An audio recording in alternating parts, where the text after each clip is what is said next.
Hello मेरे प्यारे भाई और बहनों, स्वागत है आप सभी का डीके स्टडी पॉइंट 12 में। तो आज मैं रसायन विज्ञान पार्ट 1 के एक और मोस्ट इंपॉर्टेंट टॉपिक मोल प्रभाव, जिसको इंग्लिश में कहते हैं मोल फ्रैक्शन, इसके बारे में पढ़ाऊंगा। तो पहले मैं इसका डेफिनेशन पढ़ाऊंगा दोस्तों, उसके बाद डेफिनेशन के बाद मैं इसके फॉर्मूला और इसके न्यूमेरिकल को भी पढ़ाऊंगा। तो आप ध्यान से वीडियो को देखना दोस्तों। पहले मैं इसके डेफिनेशन को पढ़ाऊंगा। पहले डेफिनेशन पढ़ते हैं। तो डेफिनेशन क्या है दोस्तों? किसी विलयन में विलय या विलायक का मोल प्रभाव, विलय या विलायक के मोलों की संख्या तथा पूरे विलयन के मोलों की संख्या के अनुपात को मोल प्रभाव कहा जाता है। इसे कैपिटल एक्स से प्रदर्शित करते हैं। एक बार फिर से पढ़ते हैं दोस्तों। किसी विलयन में विलय या विलायक का मोल प्रभाव, क्या दोस्तों? किसी विलयन में विलय या विलायक का मोल प्रभाव विलय या विलायक के मोलों की संख्या, विलय या विलायक के मोलों की संख्या तथा पूरे विलयन के मोलों की संख्या के अनुपात तथा किसी विलय तथा पूरे विलयन के मोलों की संख्या के अनुपात को मोल प्रभाव कहा जाता है। इसे किससे प्रदर्शित करते हैं दोस्तों? कैपिटल एक्स से। और आपको एक चीज नोट में लिखना है दोस्तों, किसी भी विलयन में उपस्थित विभिन्न पदार्थों के मोल प्रभाव का कुल योग 1 के बराबर होता है। क्या होता है दोस्तों? 1 के बराबर होता है। तो अब हम इसके फॉर्मूला को देखते हैं। ये यहाँ पे क्या हमने पढ़ा? विलय या विलायक का मोल प्रभाव। तो दोनों के फॉर्मूलाओं को मैं अभी बताऊंगा। दोनों का फॉर्मूला दोस्तों अलग अलग है। तो मेरे प्यारे भाइयों और बहनों, आइए हम इसके फॉर्मूला को देखते हैं। तो उसके पहले थोड़ा सा मैं फिगर बना के आपको समझाता हूँ। मान लीजिए हमने ये कोई बीकर लिया है या गिलास, मान लीजिए हमने कोई गिलास लिया है। गिलास के अंदर हमने विलयन डाला है। विलयन में क्या क्या है दोस्तों? ए और बी। ए क्या है दोस्तों? ए है विलय।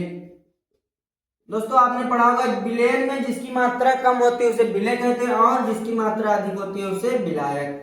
यह है विलायक। तो दोस्तों अब हम विलय के मोल प्रभाव का फॉर्मूला अलग बनेगा और जो विलायक के मोल प्रभाव का फॉर्मूला होगा दोस्तों वो अलग बनेगा। तो पहले हम विलय के मोल प्रभाव का फॉर्मूला बनाते हैं। तो यहां पे लिखते हैं विलय के मोल प्रभाव एक्स से। दोस्तों मोल प्रभाव को हमने एक्स से प्रदर्शित किया और ए मतलब ये विलय है, विलय को हमने ए माना है यहाँ पे। तो एक्स से इक्वल टू क्या हो जाएगा दोस्तों? विलय के मोलों की संख्या। क्या होगा दोस्तों? अभी हमने आपको बताया है विलय के मोलों की संख्या, विलय के मोलों की संख्या। और अपान में क्या होगा दोस्तों? विलय के मोलों की संख्या यहां पर भी होगा, क्योंकि उसमें लिखा गया है पूरे विलयन के कुल मोलों की संख्या के अनुपात। तो यहां पर होगा विलय के मोलों की संख्या, मोलों की संख्या। और प्लस में होगा दोस्तों विलायक के मोलों की संख्या, विलायक के मोलों की संख्या।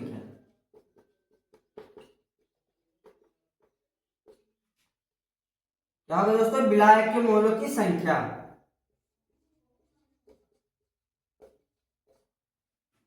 दोस्तों इसको जो है विलय के मोलों की संख्या को हम लिखेंगे यहाँ किससे लिखेंगे? क्योंकि मोल को हम मोलों की संख्या को लिखते हैं एन से।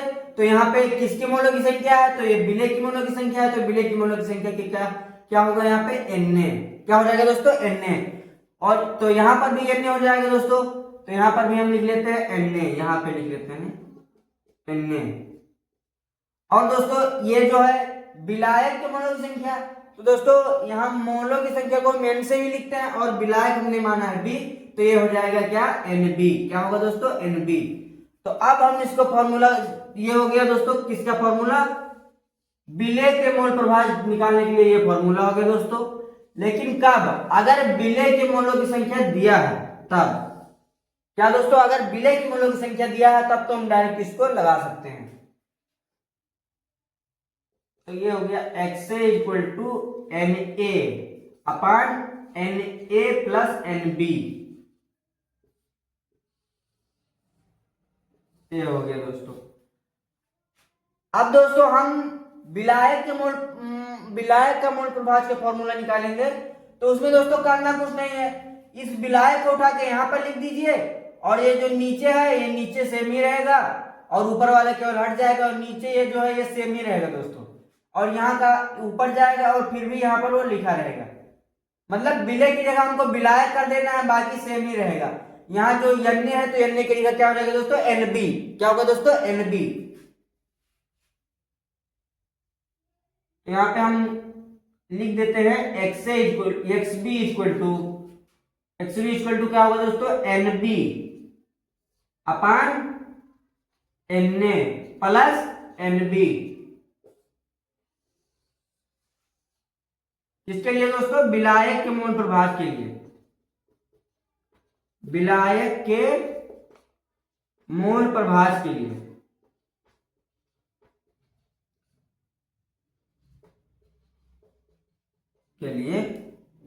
सूत्र है।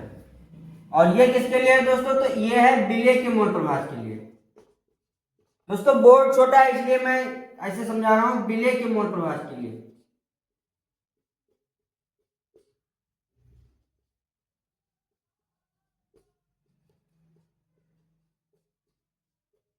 दोस्तों इसको हमने शॉर्टकट में लिखा दिया, इससे आपका समय भी बचेगा और बोर्ड एग्जाम में इतना आपको लिखना नहीं पड़ेगा। अगर मान लीजिए लिखने के लिए आ जाए कि मोल प्रभाज का सूत्र और डेफिनेशन लिखिए, तो आप इतना लिखकर छोड़ सकते हैं, इतना हिंदी लिखने की कोई जरूरत ही नहीं है। ये तो हिंदी मैंने आपको समझाने के लिए लिख दिया है कि आप सरल से सरल चीजों को समझ पाए और चीजें आपको सरल लगे। तो दोस्तों अब हम थोड़ा और इसके बारे में बता देते हैं।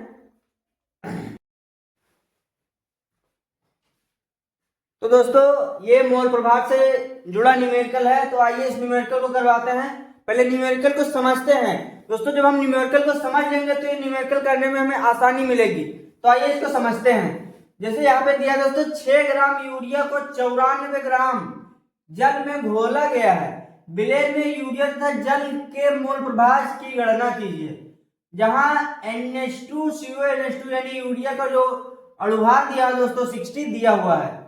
तो अब हम निकालते हैं इसका। पहले जैसे दोस्तों अगर मोलों की संख्या दिया होता है यहाँ ग्राम की बजाय यहाँ पे मोलों की संख्या दिया होता, विलय के मोलों की संख्या और विलायक के मोलों की संख्या, तो दोस्तों हमको निकालने में आसानी होती, तब हम इस सूत्र का प्रयोग करते हैं। XA इक्वल टू यहाँ पे हो जाता NA अपान NB, NA प्लस NB,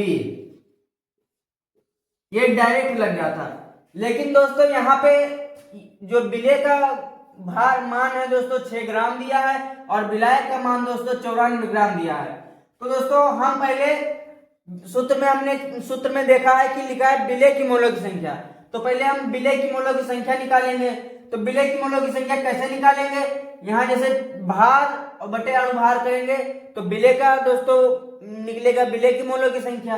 उसके बाद यहाँ पे दिया है 94 ग्राम यानी विलायक, तो विलायक की मोलों की संख्या कैसे निकालेंगे दोस्तों, तो उसके लिए भी भार मतलब जो विलायक का भार है और उसके अणुभार से हम उसको भाग करेंगे, तब जाके हमको मिलेगा विलायक के मोलों की संख्या।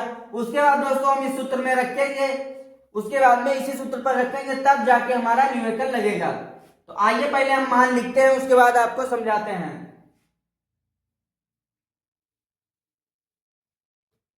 पहले हम यहाँ पे लिखते हैं ये किसका मान है दोस्तों, तो ये मान है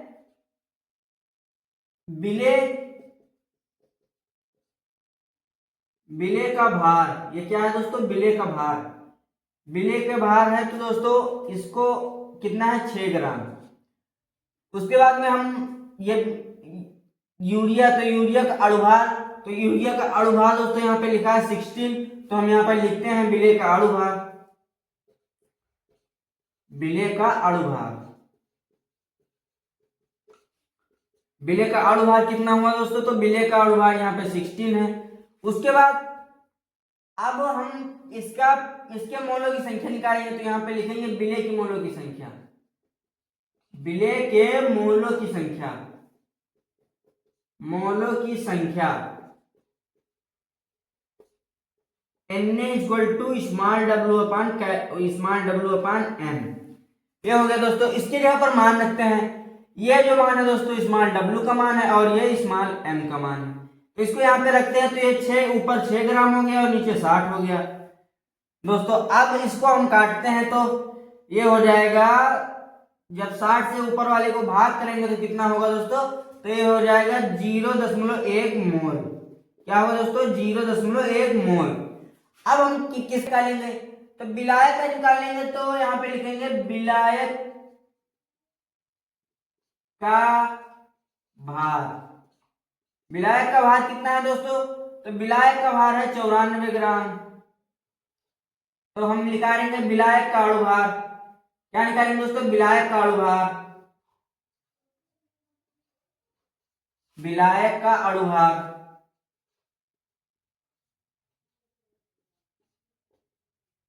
विलायक का अणुभार दोस्तों यहाँ जल है तो जल का अणुभार निकालेंगे तो जल का सूत्र होता है H2O। तो हाइड्रोजन का 1 और 2 बार है तो यहाँ पे 2 से गुणा प्लस O यानी 16, तो ये हो जाएगा 18। तो दोस्तों विलायक का जो अणुभार निकला कितना निकला, 18। अब इससे इसको भाग करेंगे, इससे इसको भाग करेंगे तो यहाँ पे हम करेंगे, लिखेंगे विलायक के मोलों की संख्या, विलायक के मोलों की संख्या, मोलों की संख्या बराबर ऊपर हो जाएगा 94, नीचे हो जाएगा 18। तो दोस्तों अब 18 से इसको भाग करेंगे तो ये हो जाएगा 18 एकम 18, 18 पचे 90 और 18 दूना 36, ये हो जाएगा दोस्तों 5.2। उसके बाद में दोस्तों 2 मोल, ये निकल गया दोस्तों। अब हम इन दोनों मानों को, ये किसका मान निकला दोस्तों, तो ये Nb का मान निकला। तो दोस्तों ये किसका मान निकला, ये मान है Nb का। तो अब इन दोनों मानों को हम सूत्र पर रखेंगे। सूत्र हमारा क्या था दोस्तों, XA equal to Na/Na plus Nb, क्योंकि मोलों की संख्या हमने निकाल लिया दोस्तों।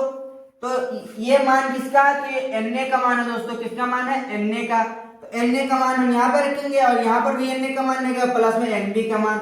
इसको जोड़ देंगे, उसके बाद नीचे जो मान आएगा उससे ऊपर वाले को भाग कर देंगे तो हमारा निकल जाएगा विलेय का मोल प्रभार। उसके बाद विलायक का मोल प्रभार निकालना है, तो पहले हम विलेय का मोल प्रभार निकालते हैं।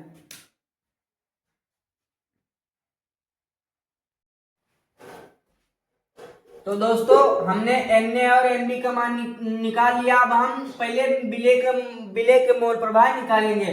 तो इसका फार्मूला क्या है दोस्तों, XA equal to Na/Na plus Nb।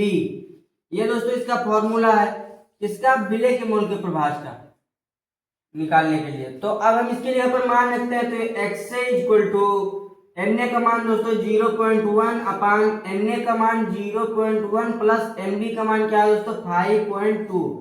अब इसको यहाँ पे हम सॉल्यूशन करते हैं, इसका सॉल्व करते हैं। तो ये ऊपर 0.1 और नीचे ये जुड़ेगा तो ये हो जाएगा 5.3, और जब दशमलव हटाएंगे दोस्तों तो ये हो जाएगा XA इक्वल टू 1/53।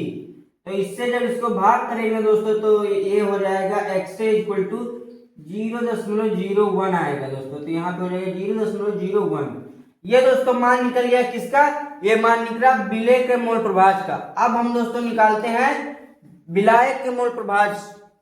तो विलायक का मोल प्रभाज निकालने के लिए हमको फॉर्मूला बदलना पड़ेगा। तो इसमें क्या करेंगे, हम यहाँ पे करेंगे B, यहाँ पे हो जाएगा B और यहाँ पे हो जाएगा B और बाकी सब सेम ही रहेगा। तो अब हम इसके लिए पर मान रखते हैं। तो यहाँ पे XB इक्वल टू हो जाएगा, NB की जगह मान रखेंगे तो होगा 5.2 अपान Na का मान है 0.1 प्लस NB का मान है 5.2। तो अब हम XB इक्वल टू हो जाएगा 5.2 अपान 0.1 और इसको जोड़ेंगे तो ये कितना हो जाएगा दोस्तों 5.3। जब 5.3 से 5.2 को भाग करेंगे तो कितना होगा दोस्तों, हम इसको दशमलव हटा लेते हैं। तो XB इक्वल टू ये जब हो जाएगा 52/53, इससे इसको भाग करेंगे तो ये कितना हो जाएगा दोस्तों, तो इससे इसको भाग करेंगे तो ये हो जाएगा XB इक्वल टू 0.98।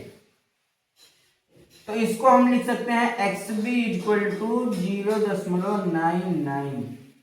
दोस्तों ये निकल गया किसका, विलायक का मोल प्रभाव, और ये किसका निकला दोस्तों, विलेय का मोल प्रभाव। दोस्तों अब मैं एक चीज और आपको बताता हूं कि अगर हम विलेय का मोल प्रभाव मान लीजिए निकाले हैं, तो हमने अभी आपको थोड़ी देर पहले पढ़ाया है कि जो किसी विलयन में मतलब विभिन्न पदार्थों का जो कुल योग होता है दोस्तों एक के बराबर होता है। तो उसमें से दोस्तों हम क्या करेंगे, इस एक से हम घटा देंगे 0.01। तो जब 0.01 क्यों घटाएंगे, हमको विलायक का मोल प्रभाव निकालने के लिए अगर हम इतना ये ना करें तो यहाँ पे लिखेंगे विलायक का मोल प्रभाव इक्वल टू क्या होगा दोस्तों, यहां पे होगा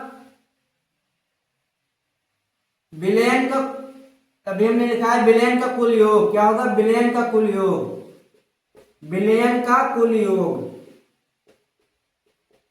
कुल योग माइनस क्या होगा, विलेय के मोलों की संख्या, विलेय के मोलों की संख्या। तो जब अब हम इसकी जगह पर मान रखेंगे तो विलयन का कुल योग, तो विलयन का कुल योग दोस्तों अभी हमने बताया है डेफिनेशन में पहले एक होता है, तो एक माइनस विलेय के मोलों की संख्या, तो हमने जो निकाला विलेय के मोलों की संख्या क्या है 0.01। तो जब इससे हम इसको घटाएंगे तो ये होगा 0.99। ये हो गया दोस्तों इसका न्यूमेरिकल। अब दोस्तों अगली क्लास में मैं पढ़ाऊंगा नॉर्मलता, तो इस क्लास को यहीं पर एंड करते हैं। आई होप कि आपको क्लास पसंद आई होगी। तो मिलते हैं एक और नेक्स्ट टॉपिक के साथ, तब तक के लिए टाटा बाय बाय।